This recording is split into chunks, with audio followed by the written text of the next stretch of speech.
showing commitment to the rehabilitation of wounded soldiers. Let's share the story by TVC News, Lupa Asom with you.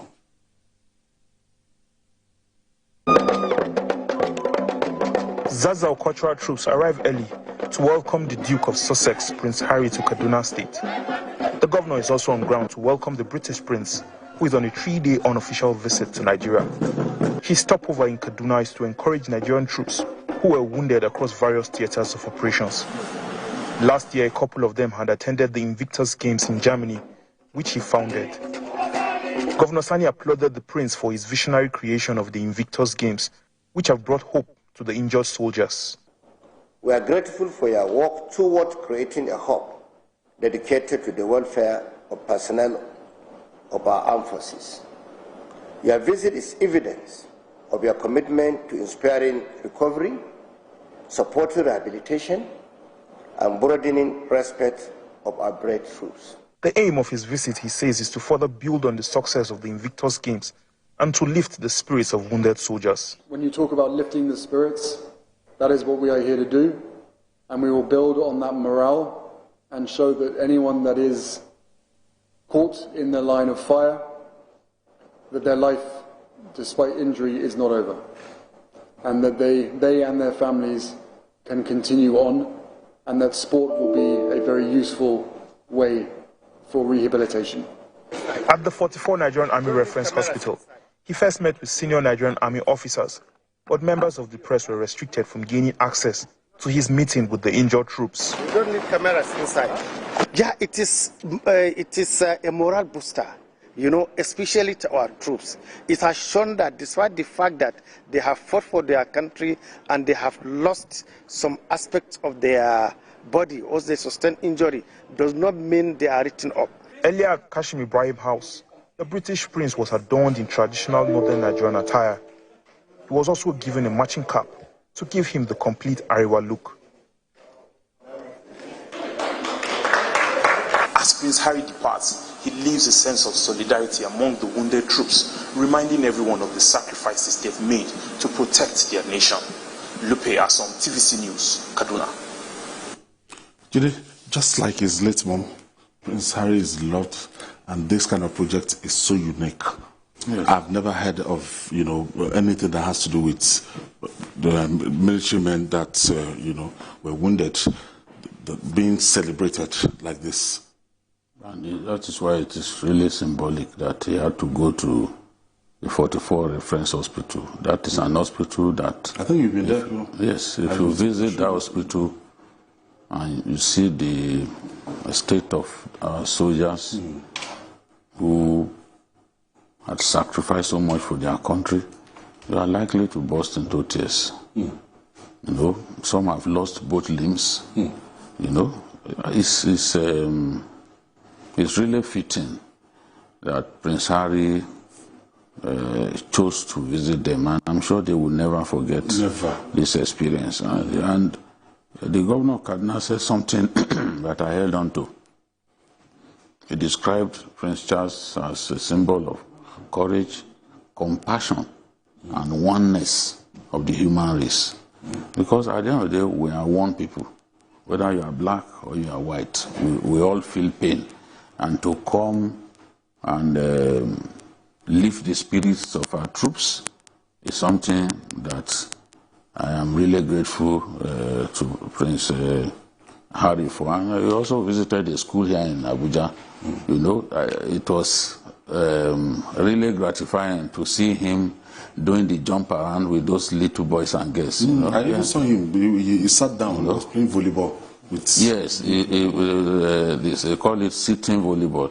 He lost one of the games, but that's not what matters. What matters is seeing him leveling up with those, such people and trying to lift their spirits.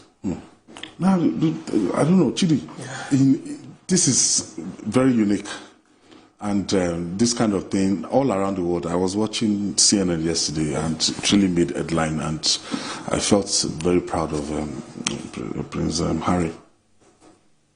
I mean, just like my colleague has just said, what Harry has just done, or rather, by establishing that particular Invictus Games, which essentially, let me even tell you a little bit about Invictus Games. 10 years, upon retiring from the British Armed Forces, Harry, probably propelled by that kind of spirit of his mom, thought of something to give to the world. And then he remembered his immediate constituency at that time, when I'm talking about the military. And he knew that a number of his colleagues, and a number of servicemen across the world who had fought for their countries, who had defended the sovereignty of their countries, or defended human liberty and everything. And a number of them are weighed down by such maims and arms laws and all that. So he established that game just to keep the spirit alive. So as far as I'm concerned, this visit is not even about Prince Harry. This visit is about those our troops that he went to see in 44. His visit is very symbolic because it kind of brings to us, reminds us that there are heroes among us who suffered for us, who have lost their limbs, lost their vital part of the body, because they want to defend us from those who want to destroy us. So I appreciate Harry, and anybody who tried to make any fuse out of his visit. But I just had a few number of people, commentators, who thought that it's something they could make some noise about. As far as I'm concerned, that is humanity, that's compassion, that's love for each other coming to play. So I appreciate Harry. And I don't know exactly who initiated that particular visit, if it was the Victor's Game people or whether it is the Chief of Defense Staff. But whoever initiated the visit has done a good job.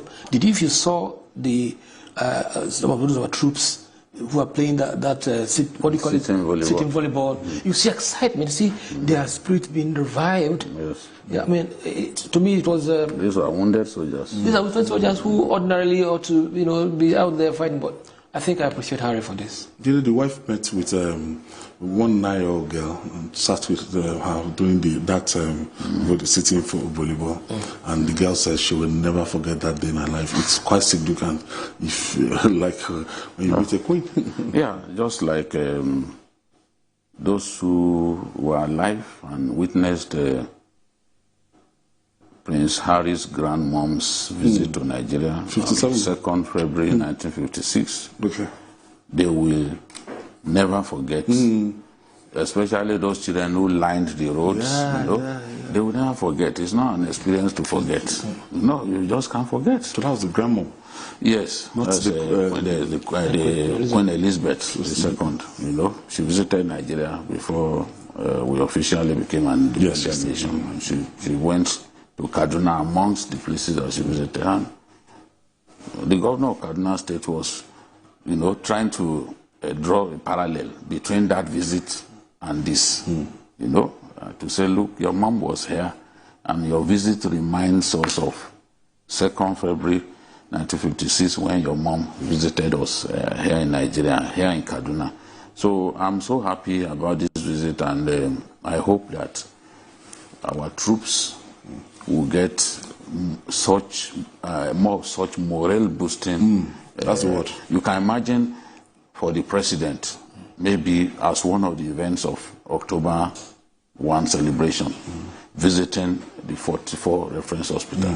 That will make a very big impact. I want to see that happen. I hope that the people in charge of the president's itinerary will try and incorporate this as part of the celebration of Independence Day. All right. Still in Kaduna State, it's time for the state government to adopt desperate measures to tame wanton kidnapping. In response to recent attacks on schools, Governor Ubasani said 359 schools in vulnerable communities will be relocated and merged with those in safe locations. Governor Sani noted that the launched School Protection Squad under the federal government's Safe School initiative is geared towards securing students and teachers from attacks by bandits and terrorists. We said it's that the Chibok thing, then, as of that time, if they had heeded to the security report and everything, and stopped the examination or relocate them to Maiduguri as at that time, they would have averted that kidnapping. Now this is being proactive on the part of Governor Ubasani. It shows that he's a listening governor. On this program, we must have spoken about the need to do what he just promised us that they are going to do. We must have spoken about at least 3 times. Because after the attack on Chibok and the abduction of about 270 girls, there has not been any other school attack in that state. They picked up valuable lessons from that, and they began to build mega schools. Maiduguri. Yes, in Maiduguri. Look at the garrison town of Monguno, for example. Outside of the local government quarters, which is Monguno, there is no community where people are actually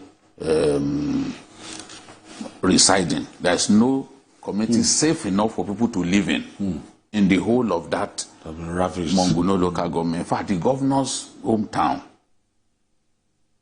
Zulum, is in Monguno local government. Nobody has lived in that place since 2014. That's the governor's hometown. 10 years but ago. The governor has an adopted hometown now, Mafa.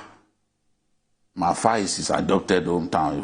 There were people who were arguing with me that, oh, the governor is from Mafa. I said, no. Even the governor will not argue with me that he's from Mafa. He's from Zulum. Zulum is in Monguno local government. Nobody has lived in that place. And now what the government has done is to build mega schools with very big classrooms, with plenty of classrooms, to accommodate a lot of these children of, orphaned children from different communities. That's what they've done. So when you go, you see there was a federal government girls' college in Monguno. It's now in Maiduguri. They relocated it to Maiduguri. It's one of the mega schools was what they used to replace it. You know, I think they call it the Muhammadu Buhari Academy. That's where those girls are being kept now. It makes absolutely no sense to keep children in areas that are not deemed safe. Some state governments, like Katsina State, they scrapped boarding services altogether. But it's not enough. They could come in daytime. As we saw in Kaduna, the children were lined up. Assembly, or what do we call it? It was during that time. In Kuriga, right? In Kuriga. Yeah. And they took them away. So it's not, scrapping boarding services in schools is not enough. And relocating. Don't tell me that you are putting soldiers in those places because you don't know the number of fighters that those bandits of Boko Haram are coming with. That was the lesson that Chibok taught us. It wasn't as if we didn't put soldiers there. They were soldiers. But they were overwhelmed. They were overwhelmed. If you put 15 soldiers somewhere, you want to, and they are all carrying AK-47 or AK-49, you want to believe that that place is secure. But do you know how many people are coming to confront them? So when they come in hundreds, what do you do? So what the governor has done is the best thing. Relocate people to save those schools to safe areas. He was complaining that within 2 years, when they compare the figures, you see that school enrollment has gone down. I've always warned that when you have attacks on schools, enrollment will go down. People will be scared to go to school. I went to government girls' college, Ngebe, in Zamfara State. After the attack on the school, the enrollment figures came down by half. The number of students who returned to the school 1 year after the attack, when they reopened, half of them didn't come back. It's a normal thing. In the case of Kaduna, 2021, 2022, they had 2,101,969. By 2022, 2023, it had come down to 1,734,704.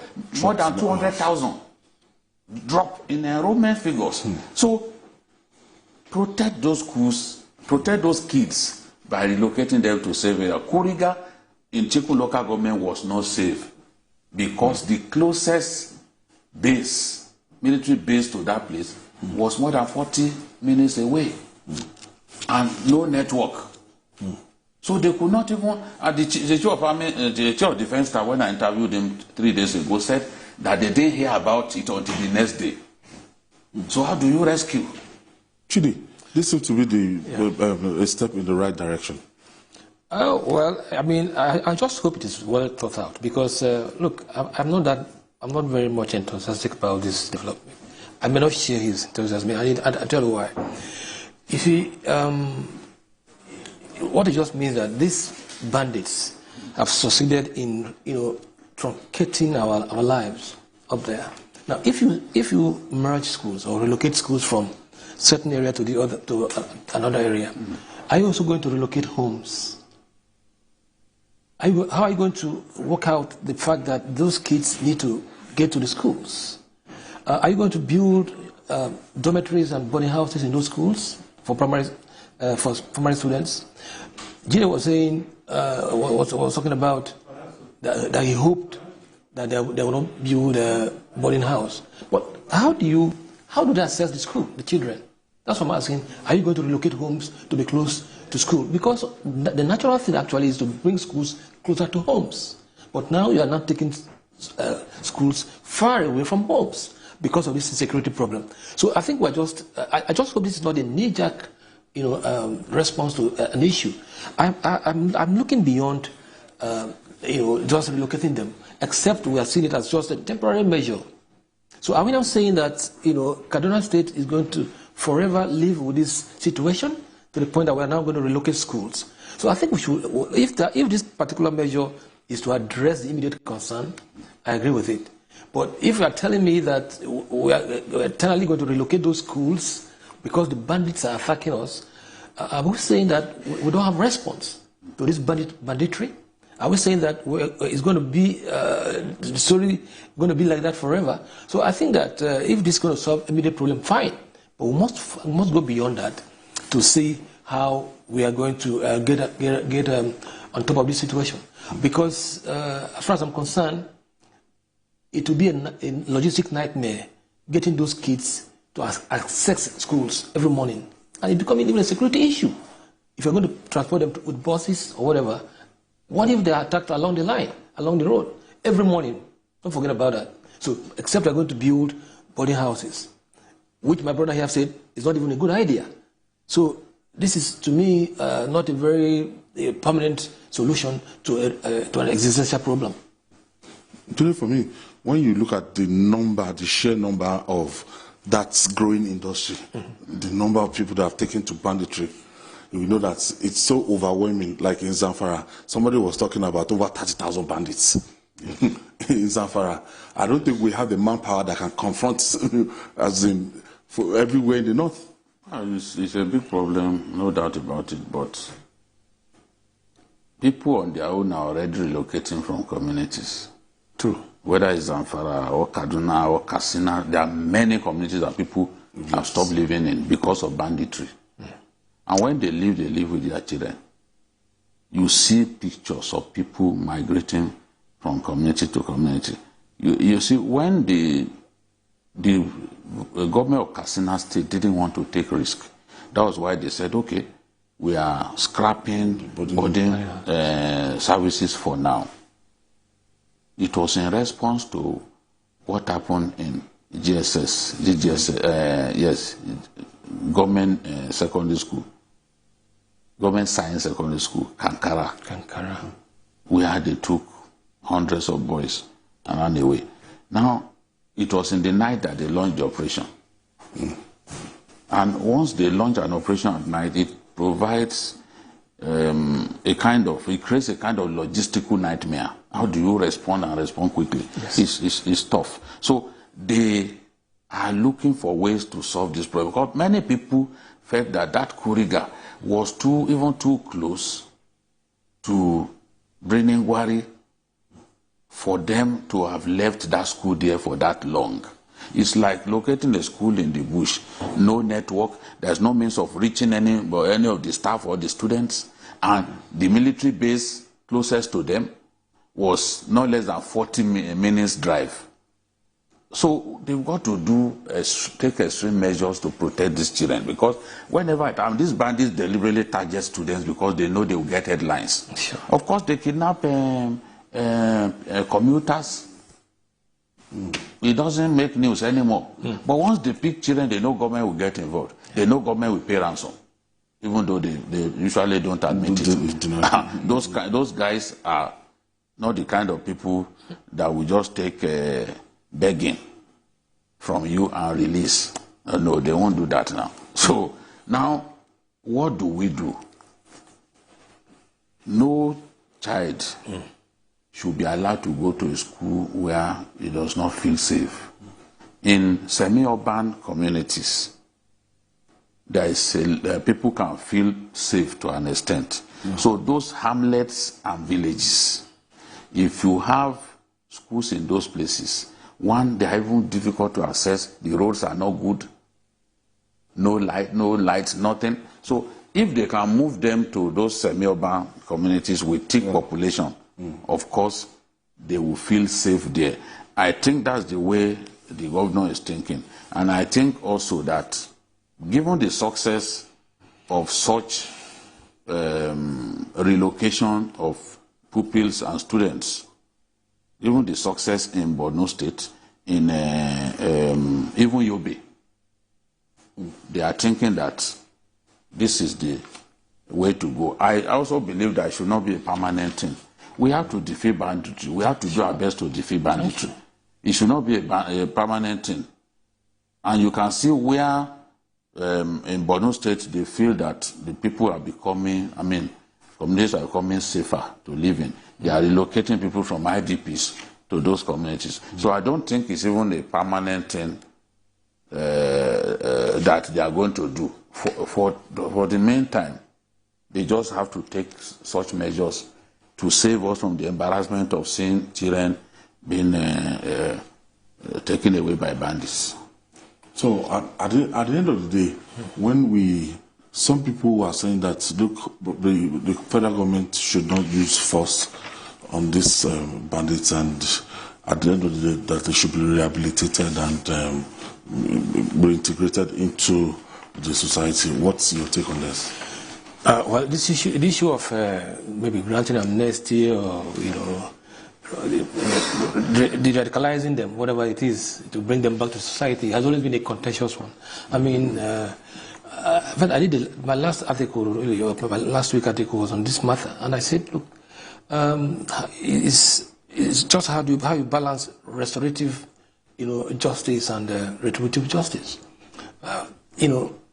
The bandits have done a lot to this country, and if you really want to take a look at what the trajectory of the whole issue, you cannot really espouse that amnesty or whatever, because they've done a lot. But how do we solve this? Most of these issues are not something you can nip.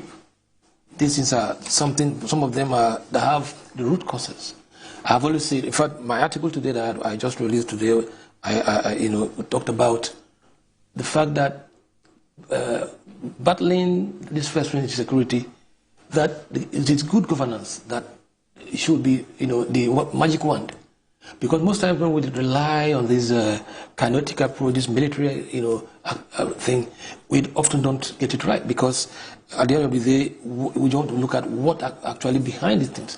What propels people into this kind of thing? What is it not the bad governance in the society that predispose quite a number of people into this kind of act? So I think we need to look beyond just what the military can do. We can't shoot our way through law and order, right?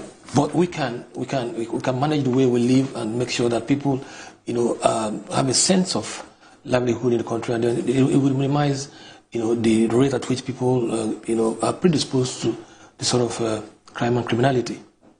All right. The pang of school abduction ravaging Nigeria has hit the north-central states of Kogi, and the government is mounting a quick response.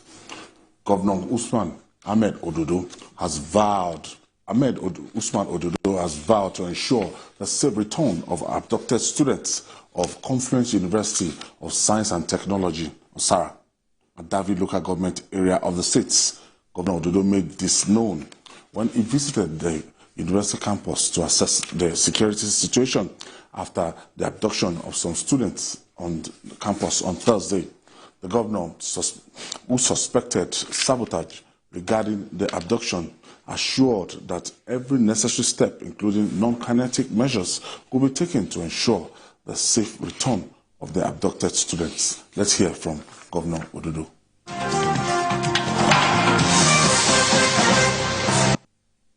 I'm here to see things for myself and to assess the situation and also to review the ongoing operation that is going on to ensure that our students are rescued safely.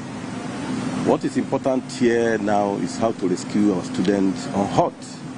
And by the special grace of God, we have a lot of information at our disposal that we cannot give out.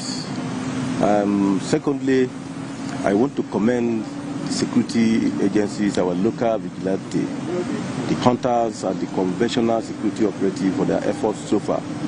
They have shown gallantry and professionalism. Let me assure you that those that are behind it will be brought to book. From what we have seen just now, you can see there are internal sabotage. We have CCTV cameras everywhere, even in the classrooms. But to my dismay, to my surprise, most of the cameras in the classroom were disconnected. We cannot even assess what happened prior to that unfortunate incident. But I urge each and every one of us to work with the security agents to volunteer credible intelligence that will make it impossible for anyone to carry out their nefarious activities in Kogi State. You know, we seem to have an update on the Kogi abduction. Yes. This morning we received reports that a good number of the abducted students have been rescued. The governor served special praise for operatives of the DSS, as well as hunters and vigilantes who, in a coordinated operation, went after these bandits and ensured the rescue of a good number of the students. At this time, we do not even know how many, but they are saying that a good number of them have been rescued. So it's something to be happy about. I know that school, and I've always said that school, in my view, is the best achievement of the former governor, because to build a school from the scratch with hostels and everything, these days they usually they don't build hostels, they just it's capital intensive. Yes. So, but you know, it's just like the fear that we had about Federal University of Lokoja, with the forests literally surrounding the school, with no fence, and without a perimeter fence. Of course, Federal University of Lokoja, the VC refused to let the students come and use the hostel. They have fantastic hostel, but he didn't think that it was safe enough to let them come and use the hostels. So they built an hostel. They built hostels for them, male and female, just to be sure that these children or these students will be safe.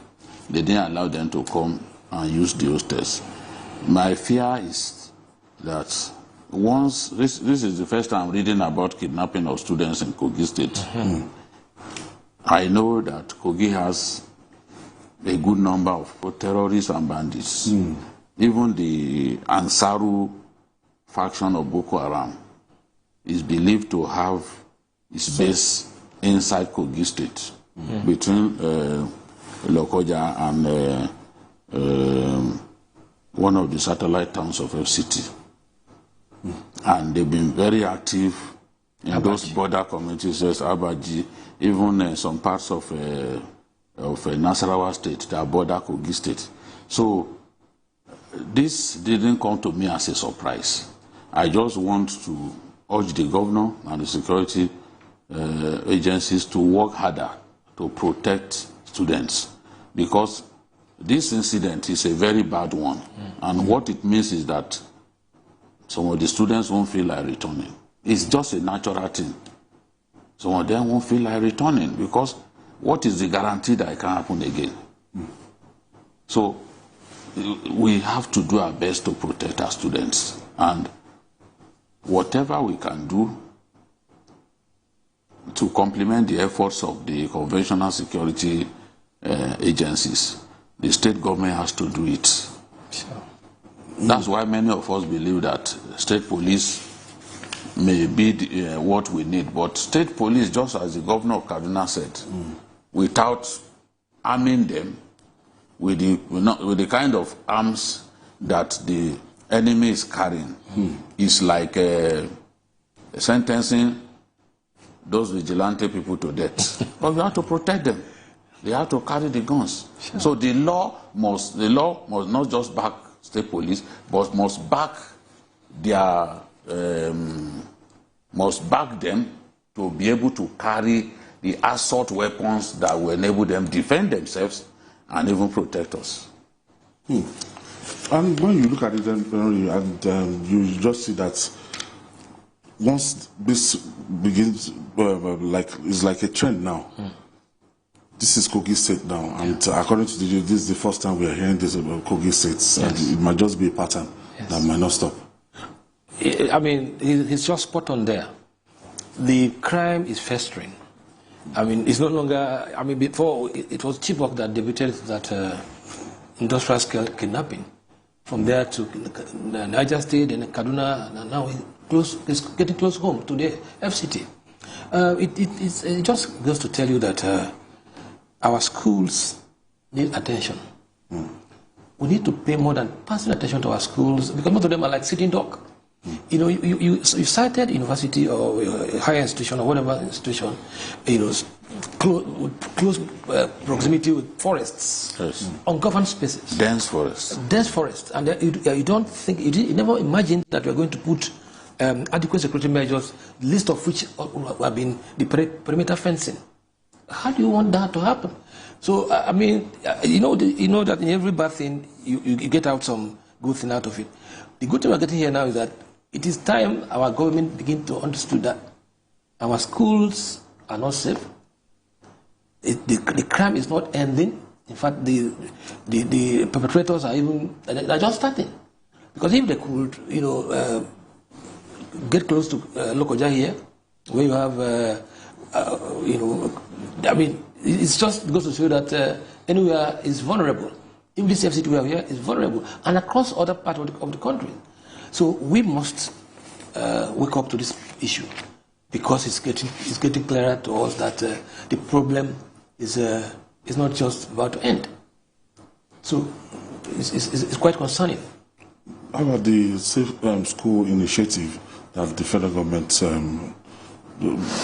is actually trying to implement? Yeah, you know, when it was launched with fanfare at that time with Konjo Iweala, our former Minister of Finance, being the pillar behind the whole idea.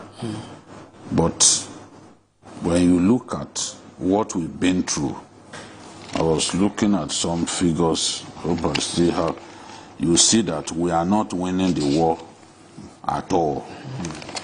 I was looking at what has happened in the last. Okay, if you look at, we've had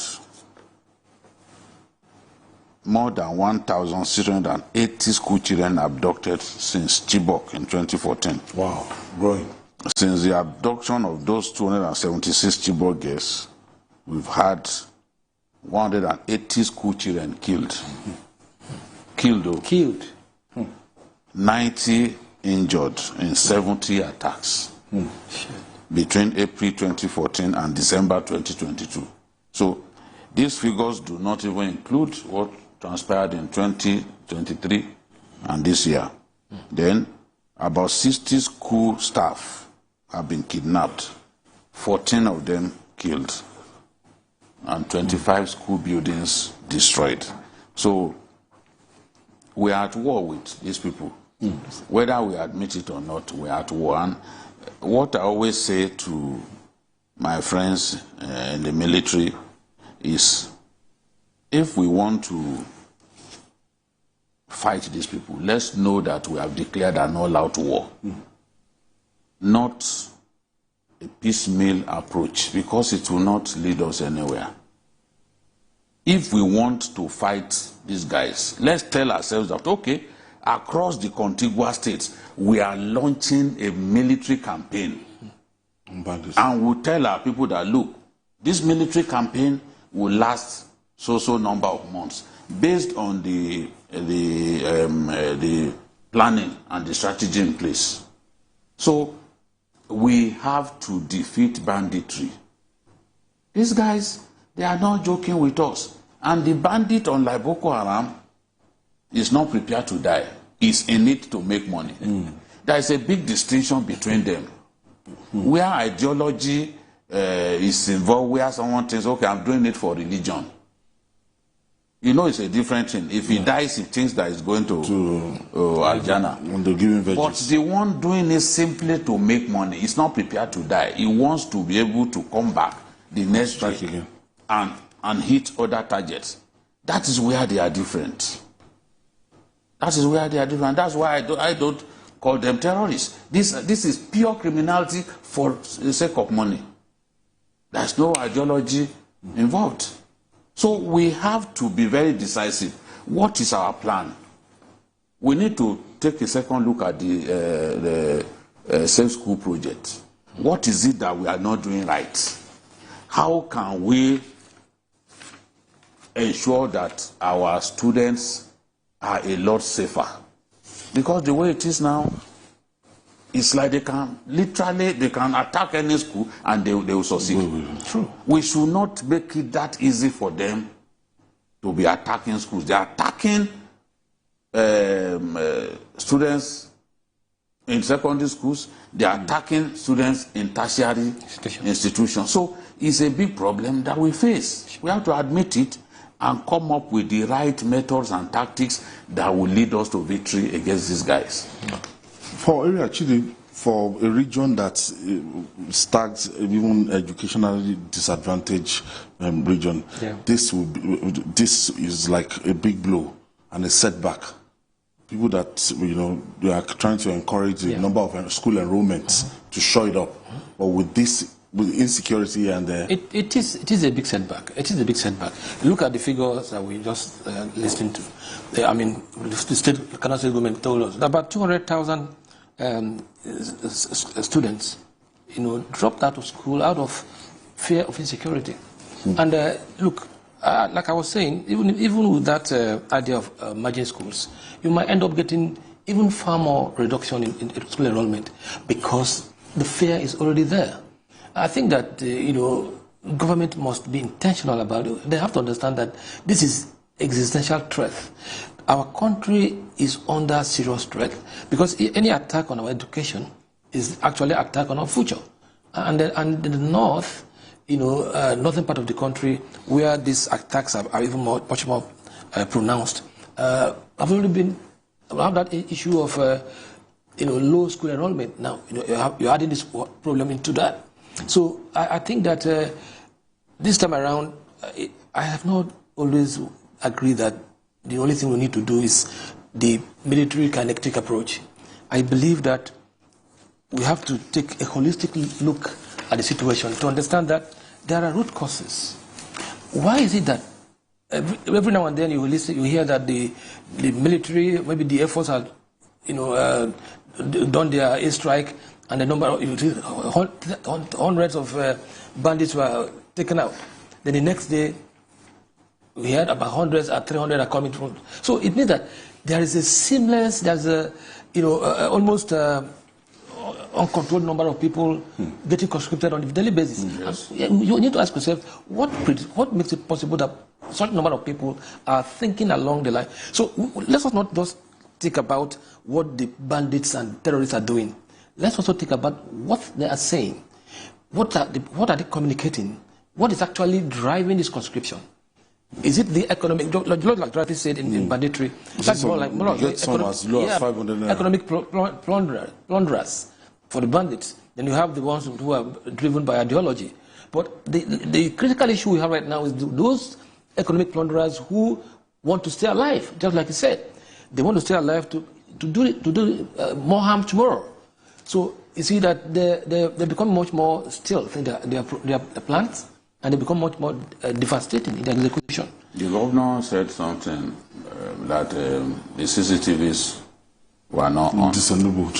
Look at that. What will have prompted that? Tampered with. Will lead insider, some insiders. That's why it was talking about sabotage. Yes, these things happen. Even the armed forces, a lot of their men have been arrested for conspiring with bandits. So what is making it possible for people to What's going on? What's going on?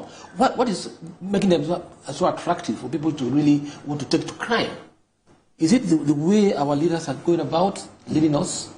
Such that, you see somebody... People are losing hope. Losing hope that one particular governor was accused of looting about 80 billion naira. The other was accused about 70 billion naira. Then the other one... They need to prove those ones. So we have such big figures in the past. And people are allowed to, and people cannot feed. So when they see all this happening on daily basis, they are tempted to say, look, we can't just stay there. Let us be part of the whole system.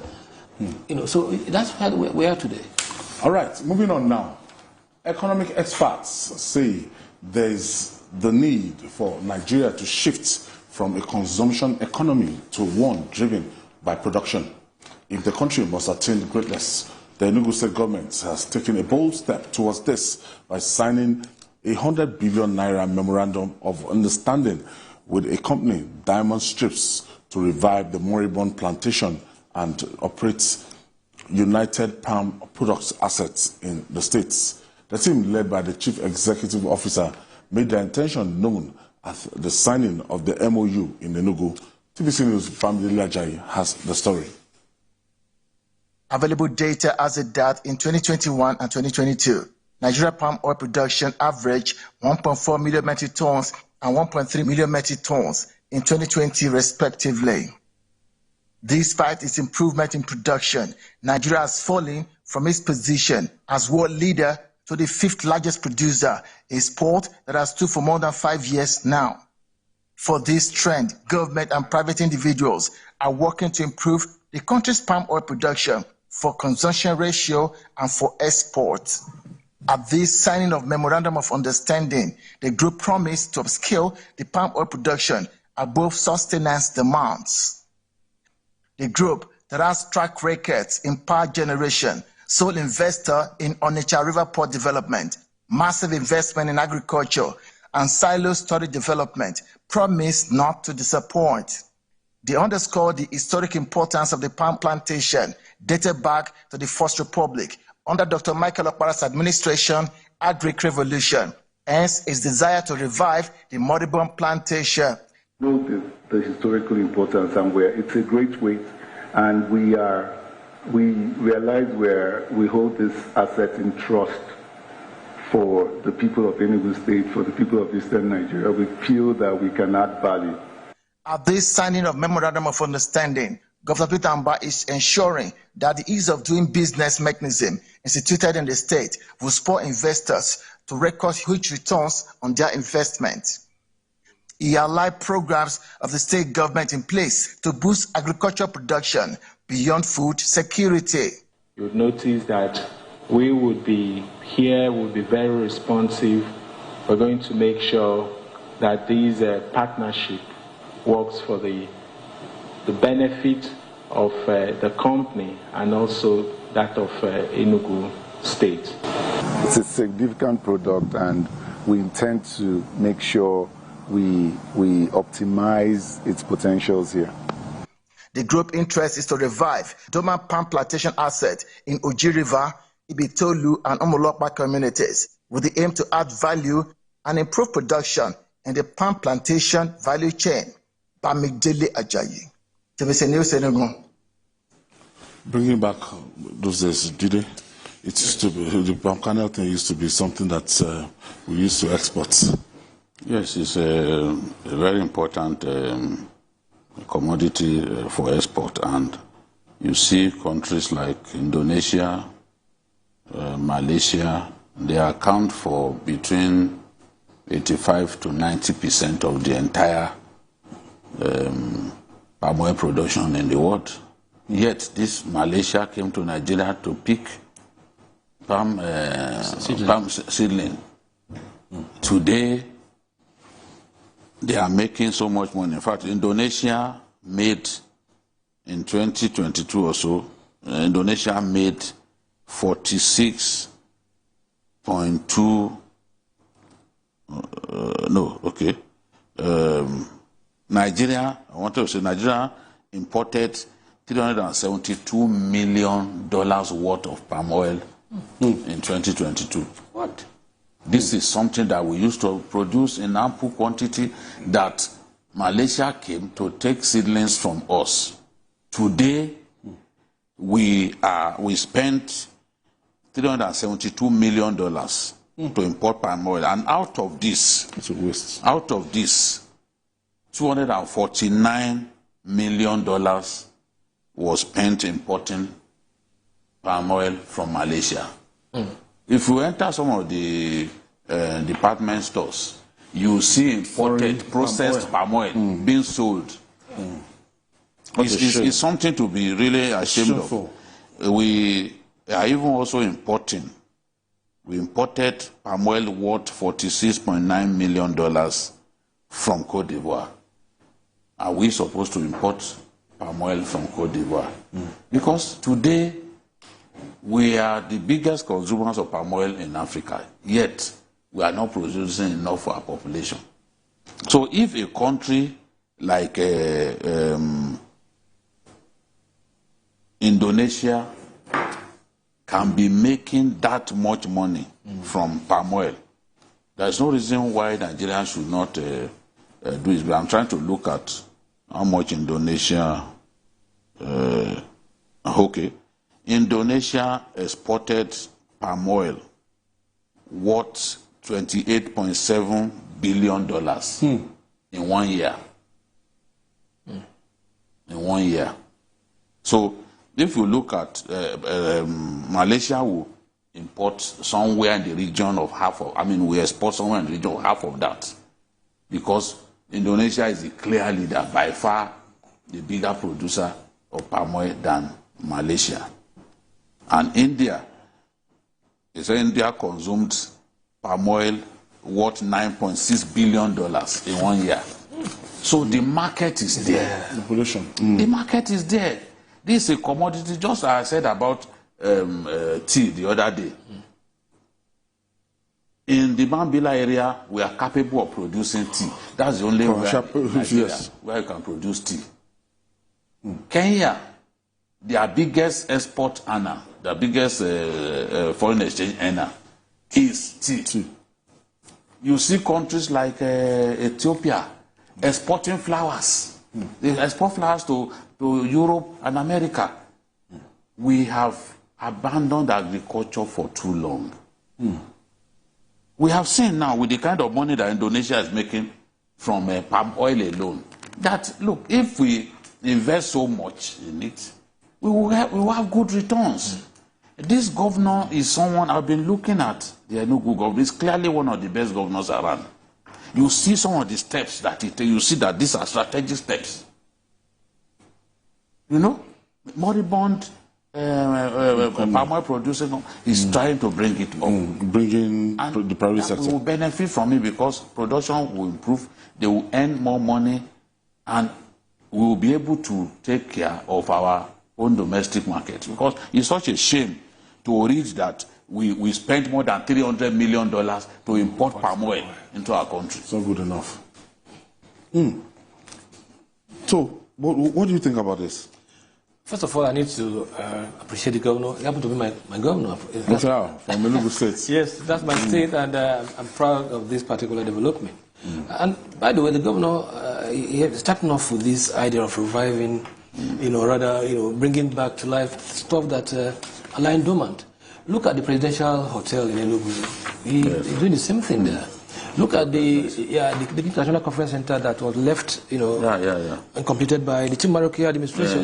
He's taking along that line. So I think that this idea, because government ought to be a continuum. That's the one named after Okpara. Yes, exactly. So back to this particular, let me tell you, my only issue, which I hope they've been able to tidy up, is a number of issues around this.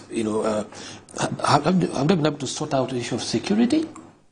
Because from the intro there, I heard that the palm stuff in Umolokpa, in Ojiriba, and Umolokpa is somewhere close to Uzuwani, near that Nimbo, where you have this constant attack from the herdsmen. So I hope that factoring the fact that security is very central to this this particular very, very beautiful project. So I'm just trying to bring that to the fore so that they should be able to think along the line. But overall, I think that the governor is on the right track. You can't afford to neglect such, money spinner like that you have already. So I wonder how the past administration, the Chimaroke administration, the Wanya administration, even the Sullivan administration, never thought along that line. So just like Radhi said, I think the governor ultimately showcase himself as one of the good governors around, and I encourage him to look around. We have the other rice there too, the rice production in the same Uzuwani area. You need to look at that and to see how we can go to revive that. Then every other things. These things are very important because at the end of the day, you might have almost 1,000 or more people getting direct jobs there. Not to talk about the value chains around this. Industry. So it's a good development, and I hope that other governors around that look. Don't forget that in the First Republic, when we had these regions, every region had what they are known for. Yes, they are gas crops. Exactly. So I expect our governors to look beyond federal location or only federal location. There are a lot of things they can do. Every state is endowed in this country, and I'm very sure that the Enugu governor is taking a very good step. Julian, when you look at it, it's time to divest, not to concentrate all our attention on oil again. Exactly. We have so many of these things. Agriculture, it's a major tourism. Tourism. Look at what the UAE. They have so much oil. But you can see that they focus on tourism. And they are making a lot of money. Highest in the world. Look at Malaysia too, focusing on tourism. There is a lot that we can actually, a lot of money that we can make from tourism. But can you really do? But we are not focused on that. People will say, "Oh, insecurity is a factor." But before insecurity in our country even became this bad, we didn't see tourism as something. Oil money is just we just focus attractive. And when it makes no sense to simply focus on the oil money because it's convenient.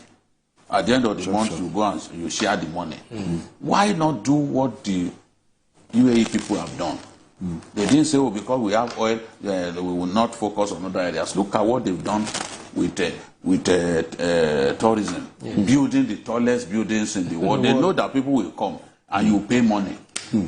So let's or even France. Look at what France, how much money they make from tourism, the Eiffel Tower and all of those beautiful places. We need to look at other areas from where we can actually make money. And stop thinking that it has to be oil, it has to be oil, it has to be oil. And do we have the wherewithal that we can use to process this spam?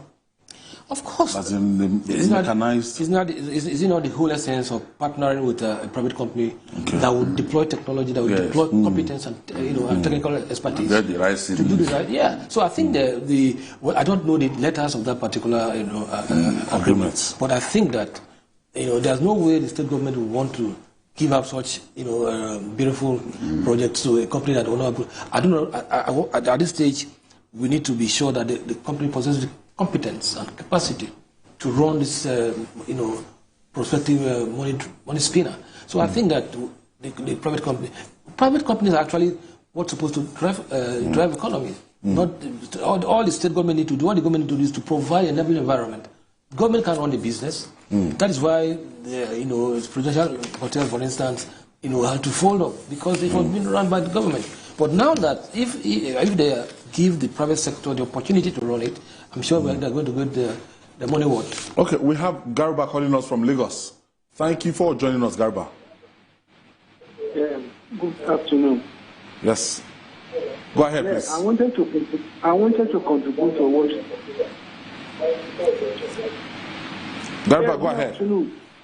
Yeah, good afternoon. You are live, Garba. I wanted to make a contribution, to what is going on. Thank you very much for your discussion that is going on. It's very important. And what I wanted to say is that.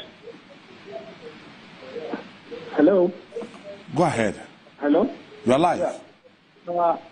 About what I wanted to contribute is towards the security, the attack that took place in Kogi, and the one that is going on that you have said now.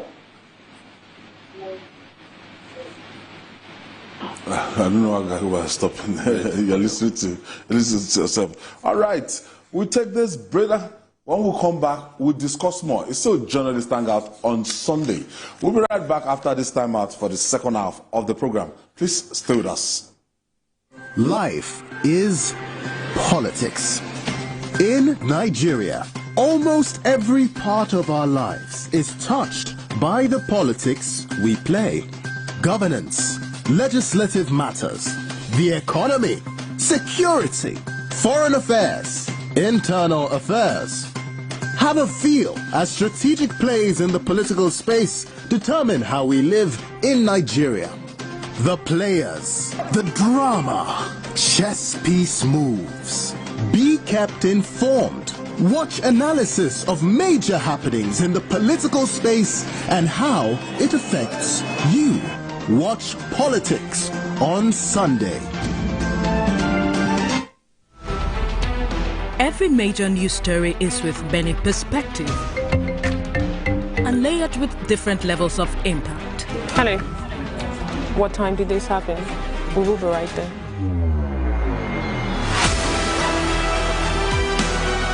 At TVC News, we follow the big and major news, gathering the facts, witnessing the outcome. I am here live at the aftermath of the approval of the new national minimum wage.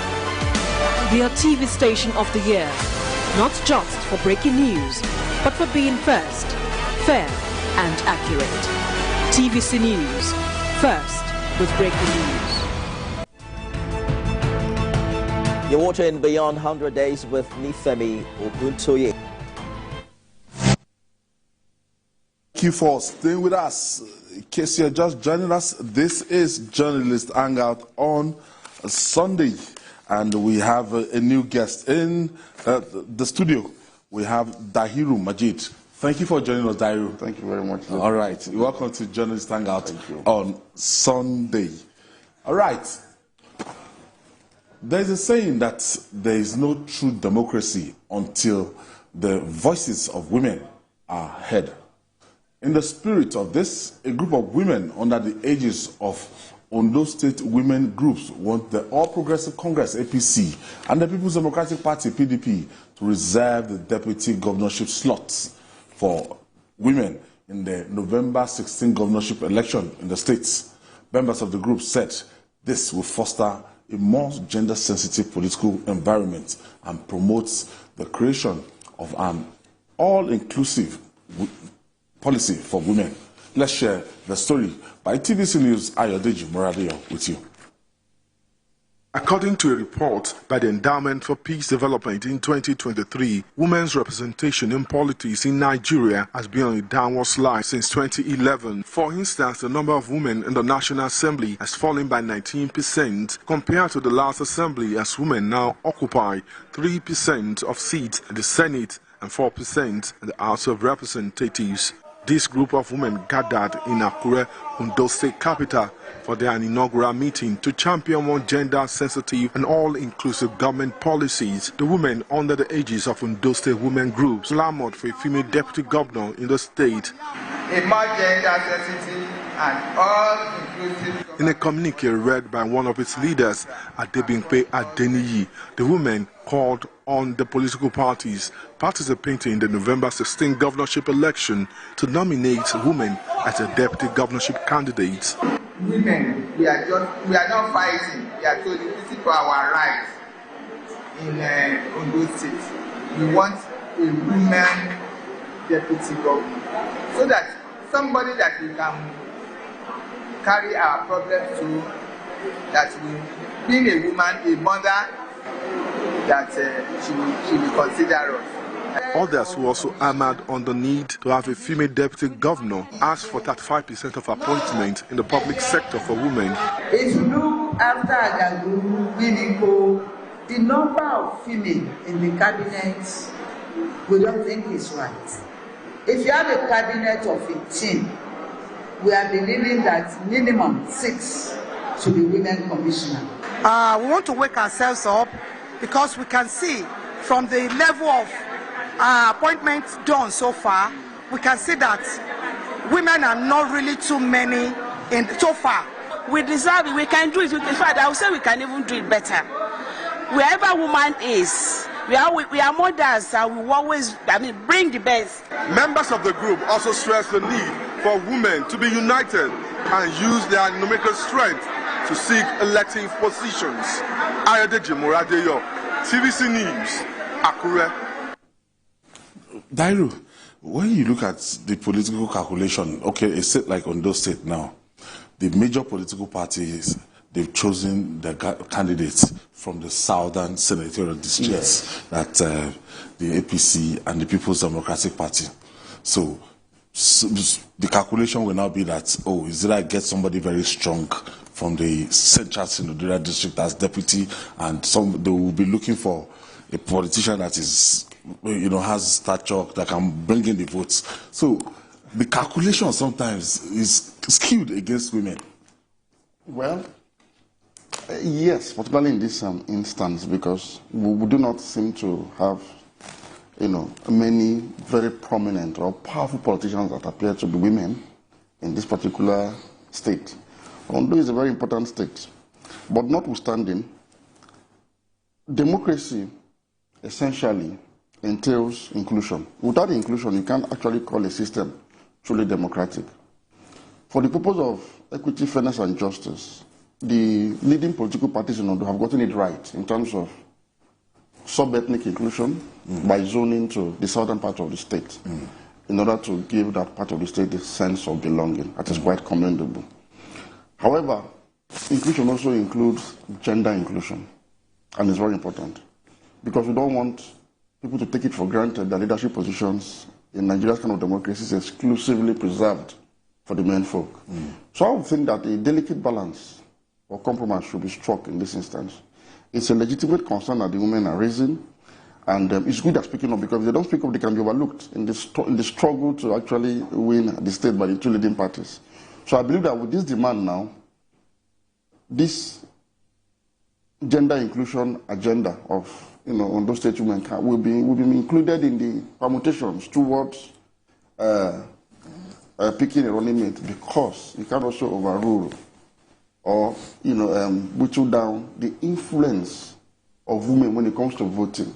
So whereas they use them, they play major role when it comes to campaigning and voting. Have powerful politicians in the arena now that are women.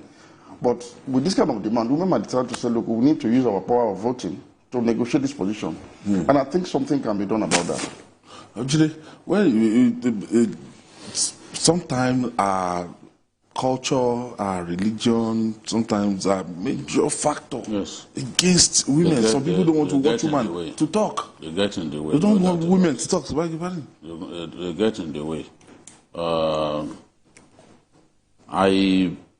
I think in the far north there's a lot that needs to be done, to bring more and more women into mainstream politicking. A situation in which you look at Kano, for example, so many elective positions, and you ask yourself, not one woman. In the House of Assembly, no woman. In the House of Reps, they have, Kano and Lagos have the highest number of representatives in the House of Reps. No woman. Senate, no woman. Women are a lot easier to mobilize on election day than men. And they come out in good numbers. The governor of Imo State, just before the election, decided to drop his deputy and pick a woman. The governor of Adamawa State also dropped his deputy, a man, in favor of a woman who was the vice chancellor of the state university. So, at the end of the day, the women responded well. Seeing someone like them on the ballot, they supported both candidates. I didn't know that up till now, in the whole of the Southwest, your state, Ondo, is the only state that is yet to produce a woman as deputy governor. So when it was one of the complaints that they made, that in the Southwest, despite the fact that Ondo people pride themselves as educated and all that, that is the only state yet to produce a deputy governor. I don't know whether they are correct, but I'm sure they've seen. In recent times, I've not seen a woman as deputy governor in that state. How about Oyo State? Has Oyo ever produced a woman as deputy? I've not since 1999 that I know. But I know of the Oshun, Tomori, Ogun, and Lagos. So I think that they just feel that if Lagos can produce a woman as deputy governor, what is why shouldn't Ondo produce? I was reading that, and I felt so Ondo has never produced a woman as deputy.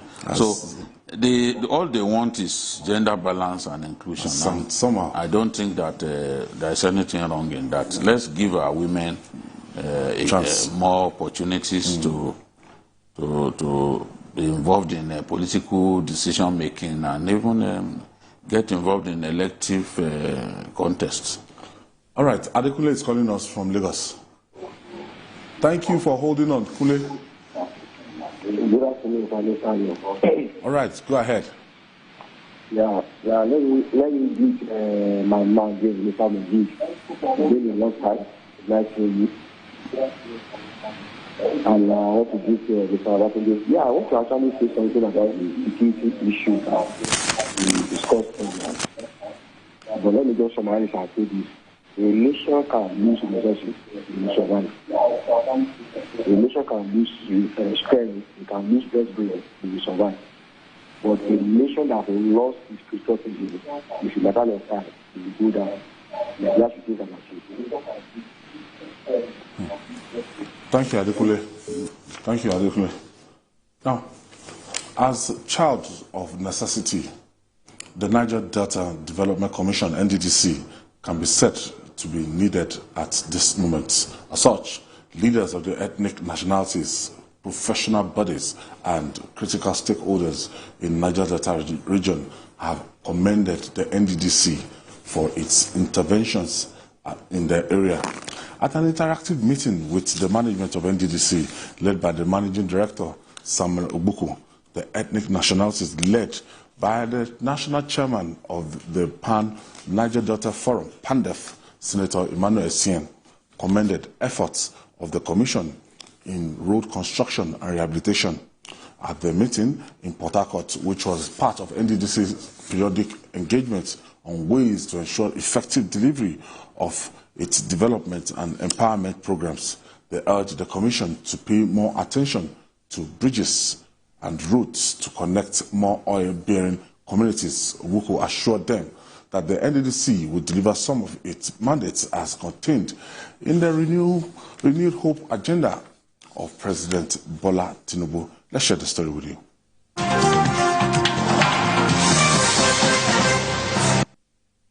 We further commend the Commission for its usual rural electrification projects, which have not only enhanced the aesthetics of these areas, but also contribute to reducing nocturnal security challenges. We have observed that the security challenges in the Niger Delta region has really reduced significantly. We encourage the Commission to extend this initiative to all communities and ensure the training of local manpower for the effective maintenance of these facilities and others. We also appreciate the Commission's effort in road construction and rehabilitation, as well as human resource development through educational scholarships, women and youth development programs, vocational and skill acquisition initiatives. The oil-bearing communities in Niger Delta are not taken care of. And most of them are in the riverine area. We are talking about bridges, roads. They don't even have the roads. They don't have the bridges. And most of them don't even see the light. And the oil and gas is coming from these areas. So I want you, Mr.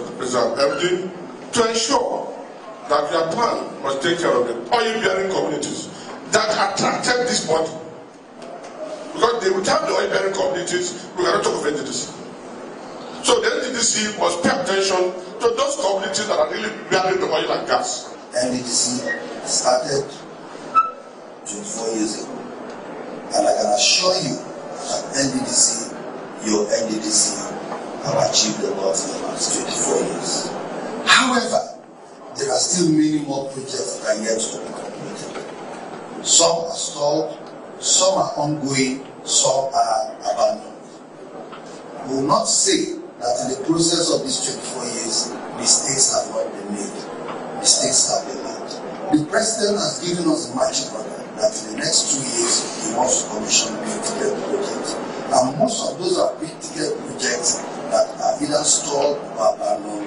Mr. President has told us to go back to those projects. And those projects are completed and ranging from big projects such as the Adaba Bridge, which is about 1.2 kilometers long, and one of our signature projects is the longest bridge in Hangout in the state here. It's about 70% completed. That project will also want to complete. The Okrika Road and Bridge, those are big projects we also want to complete there. And so many more projects in different states of the Niger Delta. We have built this project, and these projects are all in our 2024 project. And Mr. President has assured us and the people of the Niger Delta that he's going to raise funds to ensure that these projects are funded. So, I want the people of the Niger Delta to thank Mr. President for his commitment to the development of the Niger Delta. And what do we owe this President? The only thing Mr. President wants from us as a people is to ensure that we protect the national assets in our region.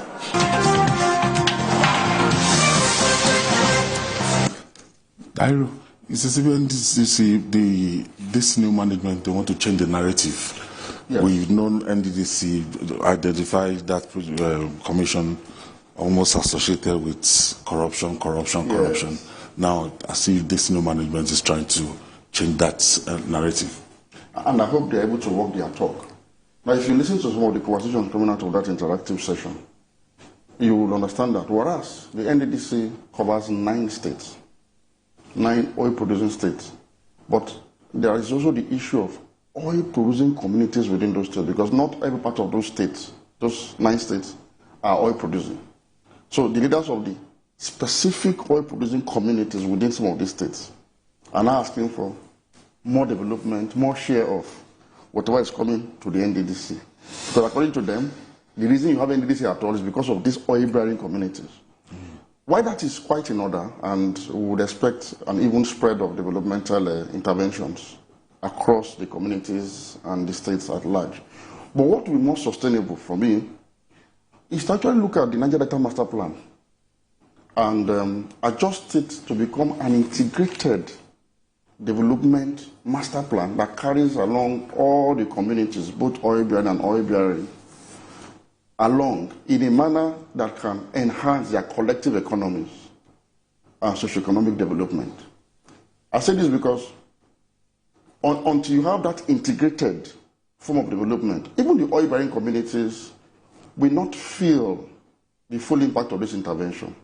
And we have that master plan, the NDDC can fund it, the Ministry of Nigeria Delta also can come in, the state governments also, through their own intervention agencies too, can all pool resources together to make sure that the implementation of such an integrated master plan is realized in good time, so that the people of Nigeria can begin to benefit from this God-given wealth that the entire country is benefiting from.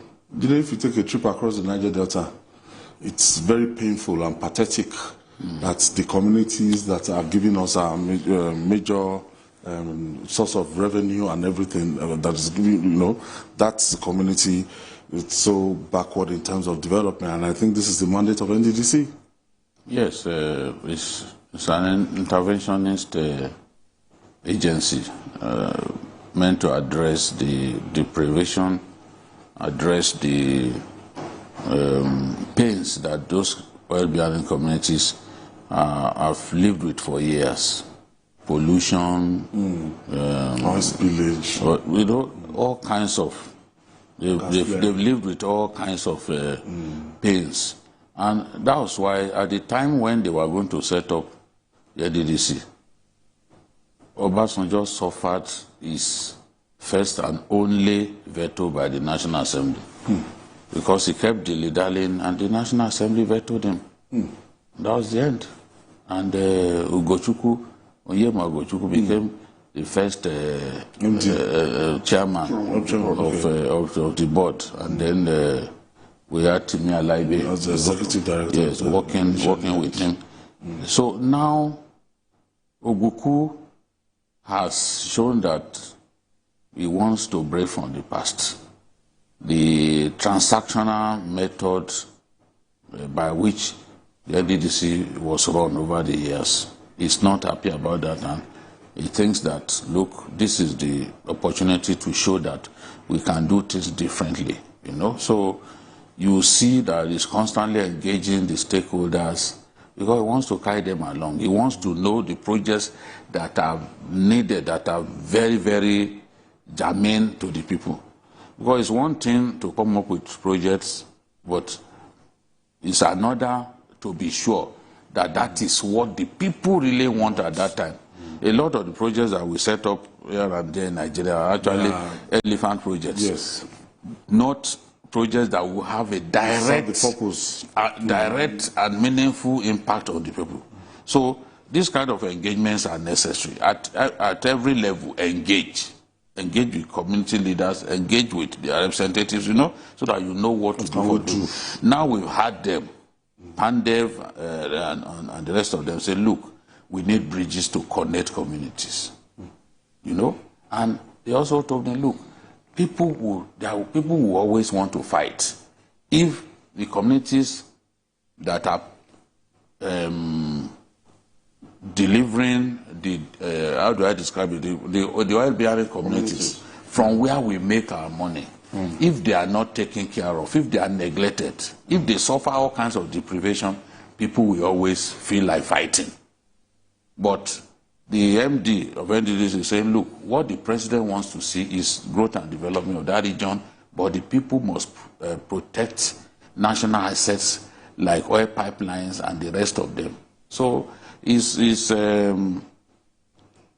I'm confident that this new leadership, because I have not seen an agency that has had the kind of turnover in terms of boards, leadership of boards and all that, like the NDDC, because everyone appears to put their eyes on it, I hope that things will change. I see signs that Ogbuku and others, Dr. Ogbuku and others want to work, but I hope that that things will truly change.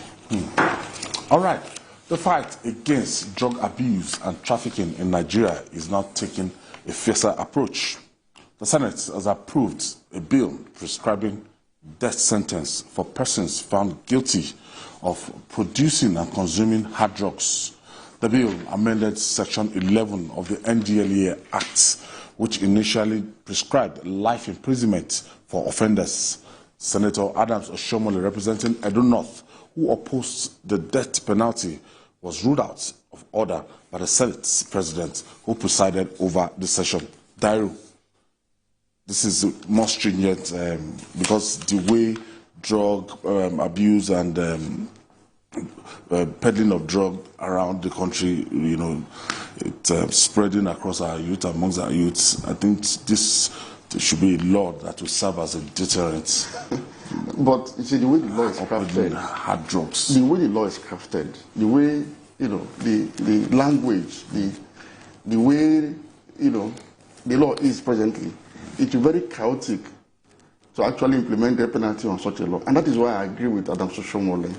You see, Senator Adams Oshomole, you can love him, you can hate him, but he has emerged as, you know, a quintessential legislator in the 10th Assembly. I mean, for a first-timer, he has come across as a philosophically grounded legislator.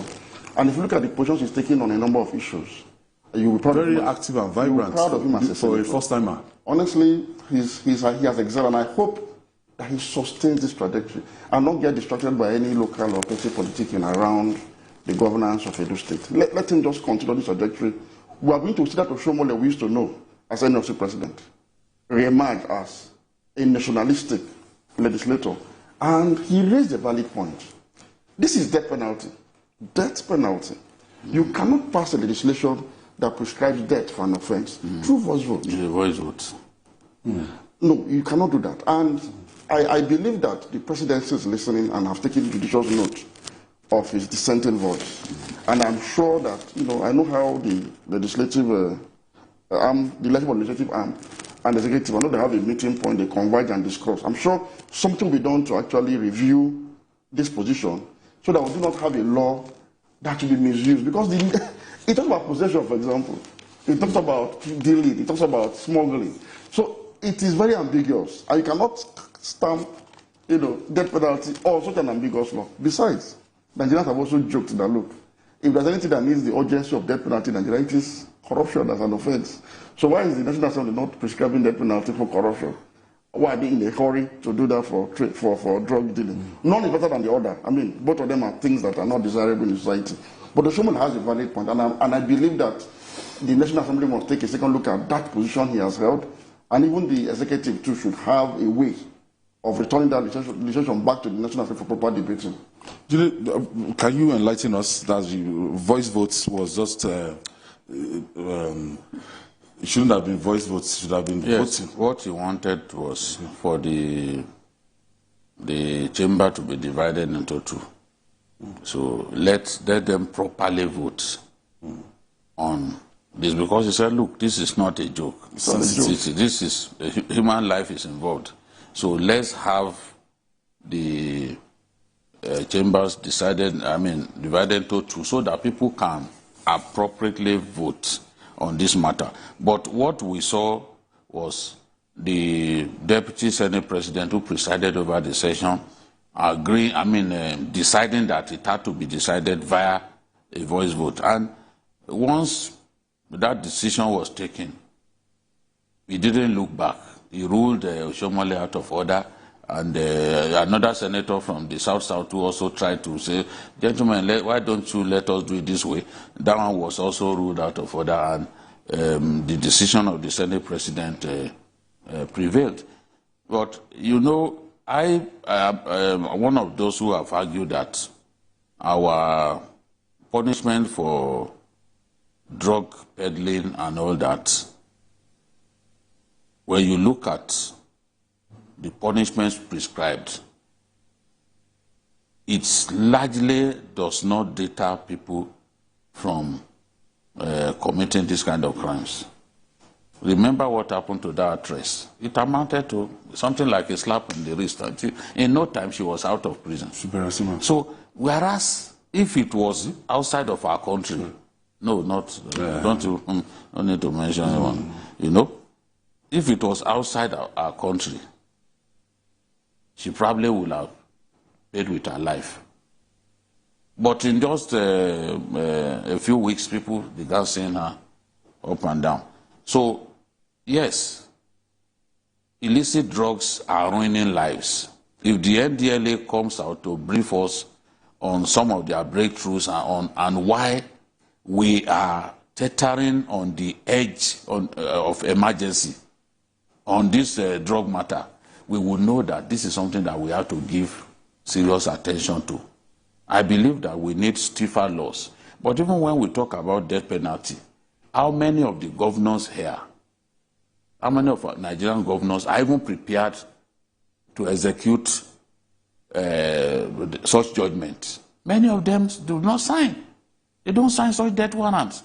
I think Oshomole is the last person that was reported to have, as a governor, that was reported to have signed a death warrant. The rest of them don't want to do it.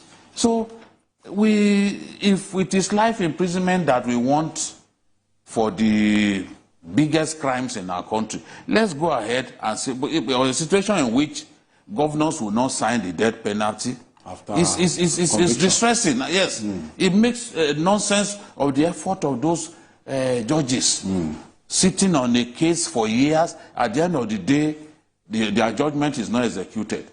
So, for me, I think that in the end, if it is death penalty, I mean, if it is life imprisonment that we want, let's have it. But I guess they are trying to do what happened during the Buhari years.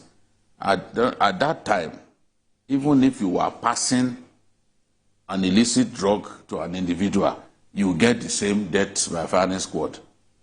If somebody was standing on the rooftop and he threw the bag of illicit drug, maybe heroin or cocaine at you, you are going to get death penalty. Yes, it looks to me that is what some people are angling for. But to say those who trade in it, those who possess. That's what I'm saying, because I know a particular person who got hold of it without necessarily knowing. He didn't even know the content. Exactly. And he got death penalty during the. That was cool. So many people have not forgotten Buhari for that. So we want better laws, but are we ready to even execute such judgments when they come? But must give kudos to the NDDC for they are doing a good job. Yes, the war on drugs. Doing a good job. All right, turning in a widening gyre is how best to describe the political turmoil in River States, South Nigeria. In the latest show of more cracks in the states of affairs, the factional speaker of the state's House of Assembly, Martin Ameule, accused Governor Similai Fubara of planning to demolish the quarters of the lawmakers. This was after the governor paid an unscheduled visit to the premises. Ameule described the visit as purely political and an evasion, noting that the governor's visit was a flagrant violation of the law. The lawmakers have urged President Bola Tinubu to wade into the matter to avoid an escalation. Dairu, it's getting so ridiculous that I think I have a story to back up this story. Governor Fubara and 27 lawmakers have been on a war path that has seen both groups challenging each other's legitimacy and political leanings. He took a detour from his program for the day to make an unscheduled appearance in the House of Assembly residence. This is where the 27 lawmakers have been sitting since the Assembly Legislative Complex was demolished last December. It is being speculated that this is not a friendly visit, but one that was prompted by the signs that lawmakers could be planning another impeachment attempt. It's Assembly, not part of my property. Is there anything wrong in going to check how things are going on there? You are aware of the development. We have a new speaker, and I went there to see for myself how things are, because there might be a few things I might want to do there for the good of our people. In a swift reaction, The lawmakers and their supporters arrived. They accused governor of breaking into the premises in an attempt to intimidate them. I am the speaker. Of course, I was elected by the people, and members are sitting and should not be disturbed. But every day we listen and read to media reports of some people who were suspended on the 30th of October, purporting to be principal officers of the House. They were duly suspended by the rules of the House. They are already in courts. If they have issues with their suspension, they have already approached the courts. The court has not given any judgment to the contrary. The lawmakers rejected the emergence of a factional speaker and insist that they remain members of the House of Assembly despite their defection to the All Progressives Congress. They should tell the governor that members are not afraid. He can come with all the military personnel, he can come with all the police officers. We will sit when we need to sit. Anytime we have adjourned the House, when it is time to sit, we will sit because we have the mandate of the people to sit. Governor has no power over the legislature. The legislature is a creation of the Constitution, and he will be ashamed because he has nothing that he can do to stop us. All those fanning the embers of war in River State will be put to shame. Security agencies have deployed additional personnel to the House of Assembly quarters as the state waits with bated breath for what the next move of the warring camps would be. Uche Okoro, TVC News, Port Harcourt. So, Diary, what's going on in the mind of Governor Fubara? It is very difficult, if not even frustrating, for analysts like us to make sense of the nonsense going on in River State. It's unfortunate, really. I said it because 25 years after democracy in Nigeria, we've seen this kind of back and forth and drama, happen across the states of the Federation. So we are taught that by now, lessons would have been learned from earlier experiences. But unfortunately, what we have in Rivers is an unfolding tragedy of errors. No, it's not comic, it's not funny at all. It's a tragedy, really, with implications for our constitutional democracy and rule of law.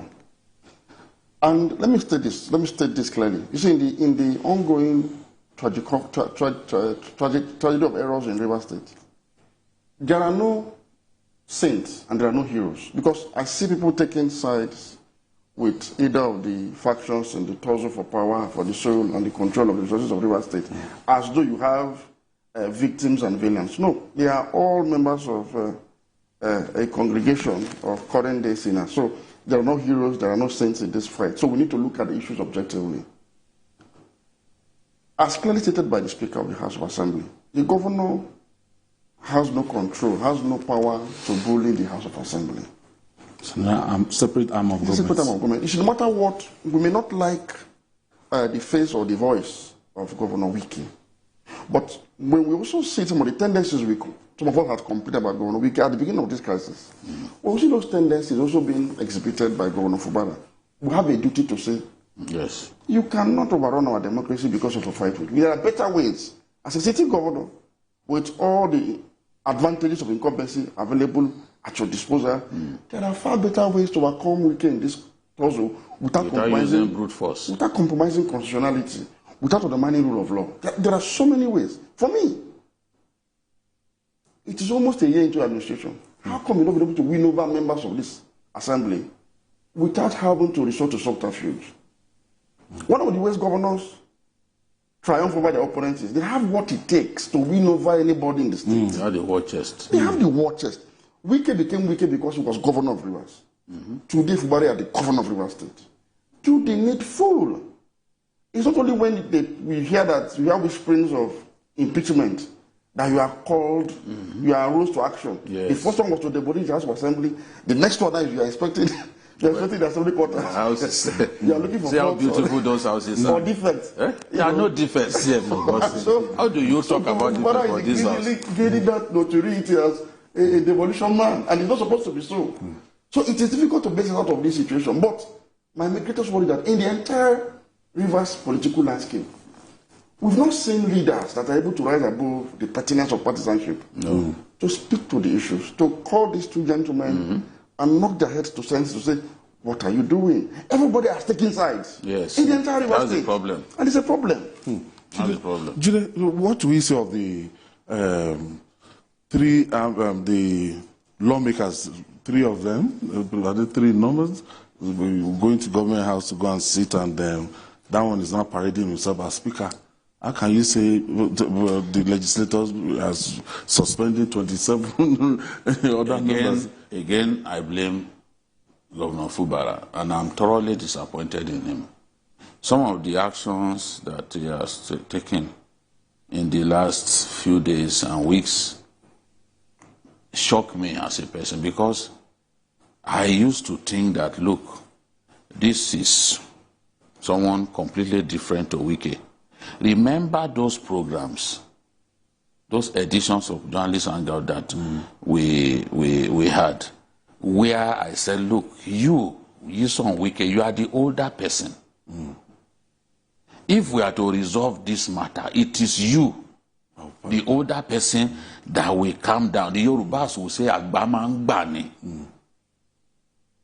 You understand? Agbamangbani is one way of saying, look, the older person calms down and allows things to simmer down. But we saw Wike constantly granting interviews, and every opportunity he will abuse a man who was not answering him.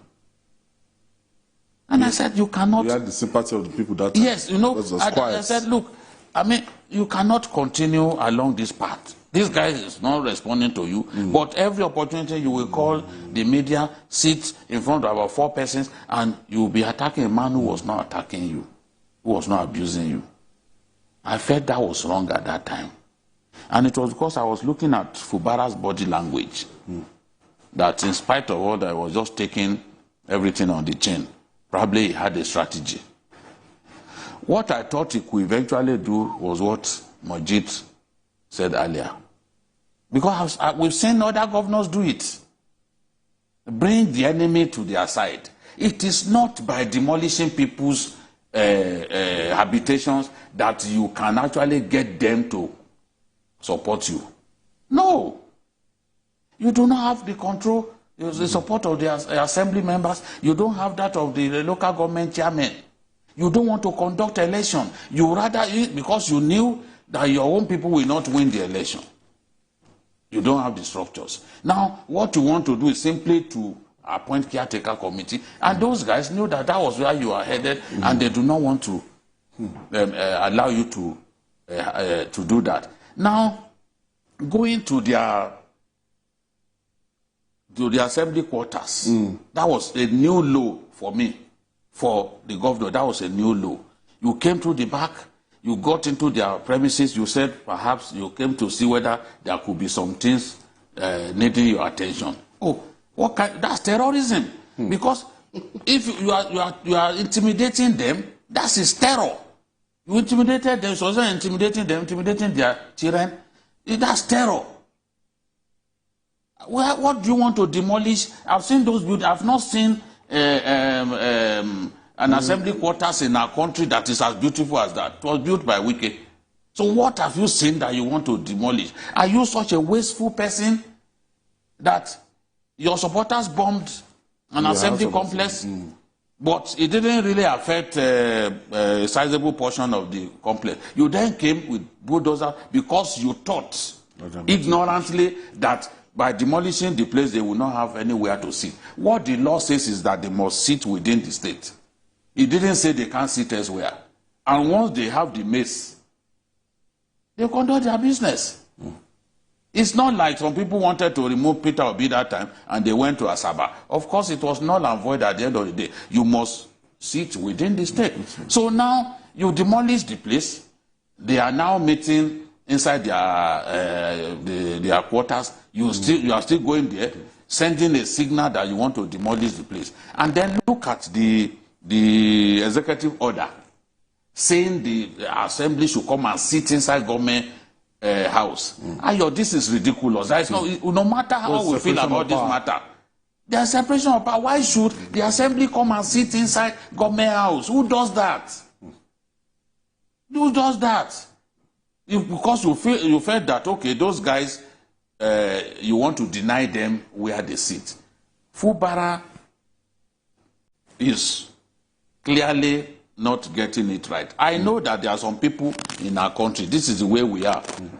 We don't mind if the rule falls on everybody, just because we have taken side. For me, I will sit here, criticize Wike as much as I've done in the past. I've criticized him much more than I've criticized Fubara. And when Fubara begins to do those things that are meaningless, that make absolutely no sense, I will also criticize him. I do not see why you should be using 3 persons. You want to use 3 persons against, to run the house. 3 persons. No, it makes no sense. And if you are saying those guys, I hear people say, oh, those guys have automatically lost their seats because they defected. Is that the pronouncement of the court of law? See, it's just like saying, oh, because the law says if you take a life, you too must die. Therefore, once somebody kills a person, you just take him and slaughter him. No, they still must go through the court process. The courts have not fully decided. If you know, and they have different conflicting court cases here and there. You heard what the clerk of the house said. The clerk said he does not recognize the new so-called leadership. And the clerk also said that those 3 guys had been suspended. And it is true. And I'm not aware. They also went to court over their suspension. I'm not aware that it has been set aside. So, if you say those guys are wrong, you cannot also say that those 3 guys, if you say that those Martin, Amewule and others are wrong, you can't also say that these 2 persons are right. All of them and what they are doing in Rivers State, we can see clearly that something is wrong. Unfortunately, they do not appear to have elders who can call these 2 gladiators who are heating up the politics to a meeting and say, okay, gentlemen, we've solved this problem. Yes, they are waiting for the president. Why must the president intervene? Why? Once the president intervene in everything, this is a Rivers matter. Don't they have elders? This is a PDP matter. Don't they have mechanism for resolving conflict within the PDP? I mean, it's wrong. I have Ibrahim from Kaduna State. Thank you for joining us, Ibrahim. Thank you. Good afternoon. Yeah. Welcome. Good afternoon, Good afternoon, Ibrahim. And your host. Go ahead, Ibrahim. Yeah, I just want to contribute on this issue of Rivers State. I don't know why PDP as a political party, they are unable to resolve this crisis. They only want the party, the individuals involved, that's like the gladiators. They are just fighting for their selfish interests. This fight is not because of anybody, it's not because of the river people. The citizens of the state are suffering from this fight. So at least the party should call these 2 gentlemen to order. I don't know if maybe both of them are bigger than PDP. That's why none of them will be called to order, because they've been doing, each and every one of them has been taking decisions that they feel is all right, which is only the state that is facing the consequences, because governance has been stopped. I don't even know what this governor has done for the past 1 year, getting to 1 year in office. I don't know what he will even show in his first 1 year in office. He's just fighting with the UK fighting back, the legislatures fighting. Please, they should be the elders of the station. Thank you, Brian. Thank you so much. Time fast spent. At the end of the day, and there is an injunction against the governor, barring him from interfering in the affairs of. Naturally. Yes. You know, the case came up last year. I have the particulars of the case, and it's not been set aside. You are told don't interfere. Yet you want to decide where they sit. You want to go and harass them in their houses. I mean, I don't understand. Ultimately, the people of Rivers State will have everything to lose. Of course. Because it's a year now. People will be celebrating achievements, celebrating projects, rolling out projects and everything. But I don't think of celebrating quarrel. Yeah. This is brewing in Rivers. And at the end of the day, God forbid anyway, the only intervention that can happen now will be for the National Assembly to actually take over the functions of the House of Assembly of Rivers, in line with constitutional powers to do so. When a state assembly can no longer function as it is now, the National Assembly will have no choice. And when that happens... They do not agree that they are not functioning. Then when that happens, the Rivers people would have had people that are not elected by them making laws for them. So the elders would have to call the governor to say, look, deploy political acumen, political skills to do what others have done. If he has it. Yeah, he can acquire it, he can consult. As a sitting governor, you don't need to go through this route to assert your leadership in the state. We saw it in Borno, between Governor Kashim and his predecessor then, Alimodu Sheriff. Yes. Assemblies were not demolished. There was no oppressive action taken. But he skillfully asserted his own authority. Even in Gombe. In Gombe. We saw it. And when Zulum became governor, because Kashim understands the power of a governor, he submitted himself willingly to the leadership of Zulum. Because in my leader. And Zulum in turn also showed appreciation and gratitude for both somebody who helped him to become governor and the same person who has not given him trouble. This is the lesson he need for Wike and Fubara to learn. Today, Zulum is governor, Kashim is vice president. The way it's going, this crisis can pull down both Wike and Fubara and the state in tow. So why can't they resolve this matter amicably once and for all? I mean, even among things that should be honored. Yes. So taking sides by the people of the West is not the issue now. It's not the solution. It's not the solution. It's not the solution. Fubara was a member of this establishment. Wike campaigned for Fubara throughout to make him governor. Yes, once you make somebody governor, you have to sit back and allow the person to use his church mind in Nigerian parlance to show you gratitude. But if the person refuses to show you gratitude, the only thing is you learn a lesson or two from what has happened in the past and plot your comeback within the next Make sure you don't make that mistake again. In that cycle of election, that is where we have always blamed Wike for not understanding that, look, this was now governor. You have to allow him the extent to which he wants to appreciate you. You know, I was saying that in one of those episodes of our program, I said, see, you have to cut, realize that I've made this mistake. Yes. There's nothing. He admitted today that he has made it. Finally, just admitted. He admitted that. When you admit that you made a mistake, your choice was wrong, your judgment was suspect, then you have to pull back. Take a step back. Pull back and then strategize. Let us see how he wants to get a second term. Again, it happened in Zamfara with Mahmoud Ashinkafi. Yes. And Ahmed Yarima. Yes. He went to the PDP. Yes. He didn't get a second term. You know, he married Babangida's daughter and went to the PDP. He didn't get a second term. They showed him that, look, the mainstream is ANPP. Yes. He didn't come back. He didn't come back. There have been other examples that when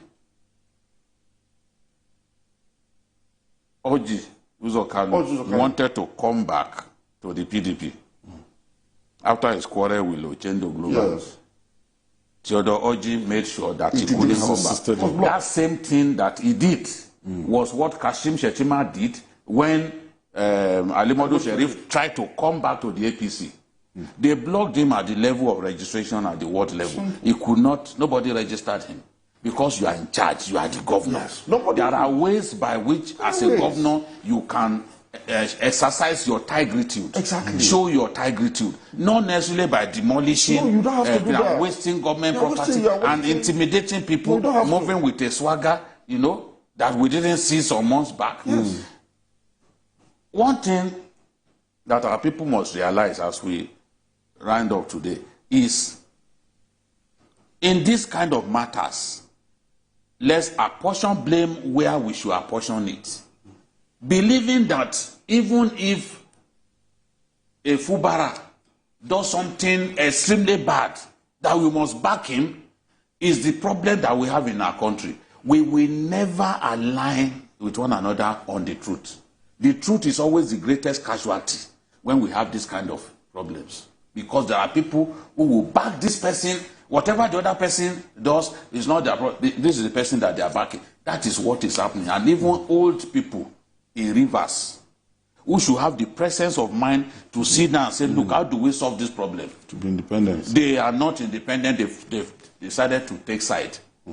And to those who say, look, Godfather, look, once you have, once somebody has emerged, you leave him alone. It's like an investment. What is painful to people? No, I'm not. That's not even where I'm going. You must show gratitude. Once you don't show gratitude, in our culture, we don't like people who do not show gratitude. If someone gives you money and the next day you do not even say thank you for yesterday, you begin to see him as somebody that you should not help again. That is the wicked too is human. If somebody turns against him, just like the SGF, if someone turns against him within just a few months, he cannot be excited about it. Just the same way that the man in Gombe, Danjuma Goje, cannot be excited that the governor turned against him. But by nature, people love power. Yes. And once a governor sees him say, oh, I'm the governor, this whole money, I'm the chief accounting officer of the state, this whole money, I'm sitting on all of this money, they start seeing themselves in a different light to that man who was coming to you to beg before the election. Somebody told me about a governor who came on an Okada. As soon as he became governor, he started fighting the man that he came to see on an Okada. That is life. But once you know that you have made a mistake in terms of your choice, then you have to pull back. You have to pull back. And just let peace reign. Wait for 3 years. Yes, wait. And you have to soon be here now. You have the position to remain relevant. The structure is there, everything is and there. you're doing well as an FCT minister. Of course, be patient of course. and play your politics right. It's as simple as that. All right. I want to thank you, Dairo, Majid. I want to thank you, journalist Hangout on Sunday. Thank you for your time. And the maestro himself, Babaji Dekolade Otoju. Thank you. Hope we'll be able to dish it out again during the week. We'll try our best. Yeah. And that's our offering on Journalist Hangout on Sunday. Join us tomorrow for the regular episode of the program at 5 p.m. You can watch the repeat broadcast of this episode tonight at 11:30 p.m. Well, youtube.com/TVC News Nigeria. I'm Ayodele Ozuba. See you tomorrow, and God bless Nigeria.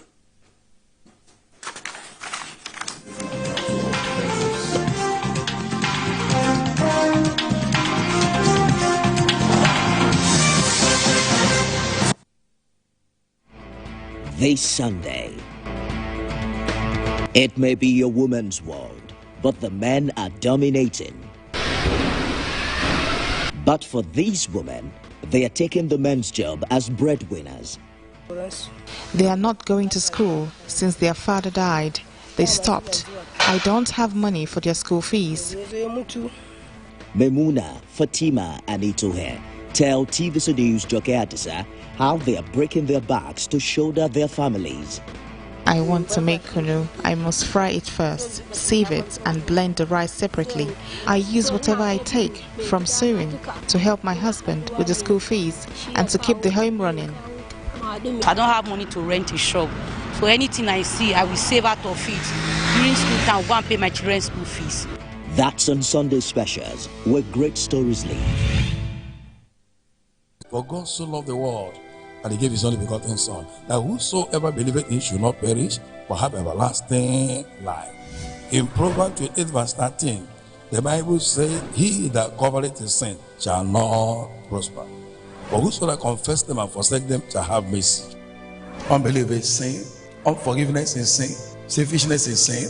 I want to let you know, pride is sin, contention, strife, giving malice, bearing grudge, lusting after evil thing, covetousness, love of money, love of the world, insincerity, disobedience, blasphemy, anger, envy, speaking evil of other people, backbiting, murmuring, cursing people, swearing with heaven and earth. All these are terrible sins. You must confess them, renounce them, and promise God no more.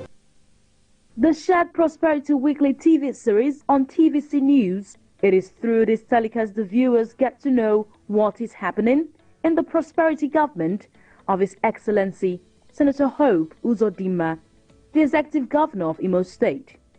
Through this program, all questions agitating the minds of citizens and residents of Imo State are answered in details with documentary evidence. Don't miss it. Keep a date with us every Sunday on TVC News by 9 p.m. Kano State, the commercial capital of northern Nigeria, is on the march to progress and innovation with Governor Abba Kabir Yusuf in the saddle. Be part of the vision that is transforming Kano State into a hub for economic growth and opportunities. Hear directly from the governor as he engages the people, listens to their concerns and shares his vision for a brighter future. Explore the developmental projects embarked upon by his administration to change lives, from infrastructure, healthcare, education to tourism. Watch the rich history of the culture and tradition of Kano and savor the vibrant spirit that unites the center of commerce on Kano Spotlight, Thursdays at 9:30 p.m. only on TVC News. Keep up with innovative, revealing, and groundbreaking happenings in the world of brands and brand builders in Nigeria and across the globe. Mingle with people and brands that make the cut and the personalities that keep reinventing the trends and traditions in the marketing world. All are exciting one-stop shop for marketing vibes. Marketing Edge on TV. You're always right on time with the right people and movers and shakers of the world of marketing as they share their views and ideas on the business and challenges of advertising, corporate affairs, media strategy, and the unfolding exciting world of digital marketing. Join the trendsetters and key decision makers as they shape opinions and project into the future of the marketing landscape for 30 exhilarating minutes on this channel. Stay ahead, be thrilled to beat, be marketing savvy with Marketing Edge on TV, promoting the brand idea. Every weekday on Business Nigeria, we uncover the secrets of the financial world, breaking down intricate economic and financial matters. We analyze the stock market, shares, bonds, and the thrilling world of cryptocurrencies. We unveil and analyze complex policies of the CBN and other government parastatals as they affect your everyday life, keeping you a step ahead every time. Okay, this is incredible. Facts matter. Our team dives deep to separate facts from popular opinion. We simplify complex government policies as it impacts your everyday life, helping you navigate the ever-changing financial landscape. Watch Business Nigeria every weekday at 2 p.m. only on TVC News. First with breaking news. At TVC News, wherever the big news story is happening, we're geared up to break it. TVC News, first with breaking news. You and your health with Dr. Richard Okoye, now on TVC News every Sunday by 3:30 p.m. Hello. What a wonderful opportunity we have to be together again in this our mission of revolutionizing our healthcare experience in this side of the world. I remain your friend, Dr. Richard Okoye, the president of Dr. Save a Life Foundation, a non-governmental organization with a clear vision of giving total health to the people of Africa through the power of knowledge. We made a very important observation. Majority of our people die not necessarily